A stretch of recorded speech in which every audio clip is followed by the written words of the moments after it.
નમસ્કાર દર્શક મિત્રો, ન્યૂઝ ગુજરાતમાં આપનું હાર્દિક સ્વાગત છે। હું છું બોની પ્રિન્સ। હવે જોઈએ આજના મુખ્ય સમાચાર। અરવલ્લી જિલ્લાના માલપુર તાલુકાના સાલમ બાપુના પહાડીયા વિસ્તારમાં દીપડાના દેખાવથી ગ્રામજનોમાં ભયનો માહોલ સર્જાયો હતો।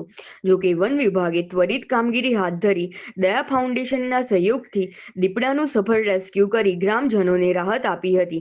ડીસીએફની સૂચના હેઠળ તેમજ એસીએફ એસબી ડામોર અને એસીએફ એમબી નીનામાના માર્ગદર્શન હેઠળ પરિક્ષેત્ર વન અધિકારી એચકે પંડ્યા, માલપુર નોર્મલ રેન્જના સ્ટાફ અને દયા ફાઉન્ડેશનની ટીમે સંયુક્ત કામગીરી હાથ ધરી હતી। વન વિભાગે યોગ્ય આયોજન સાથે રેસ્ક્યુ ઓપરેશન સફળતાપૂર્વક પૂર્ણ કરી દીપડાને સુરક્ષિત રીતે પકડી લીધો હતો। સમગ્ર કામગીરી દરમિયાન ગ્રામજનોને સાવચેતી રાખવા તેમજ દીપડાની નજીક ન જવા અપીલ કરવામાં આવી હતી। વન વિભાગની સતર્કતા અને ઝડપી કામગીરીને કારણે કોઈ જાનહાનિ સર્જાઈ ન હતી અને ગ્રામજનોએ પણ ટીમની કામગીરીને બિરદાવી હતી। સ્થાનિકોએ ભવિષ્યમાં માનવ વન્યજીવ સંઘર્ષ ટાળવા માટે આ વિસ્તારમાં સતત પેટ્રોલિંગ અને દેખરેખ વધારવાની માંગ કરી છે। રિપોર્ટર રમણભાઈ ખાંટ, માલપુર, અરવલ્લી।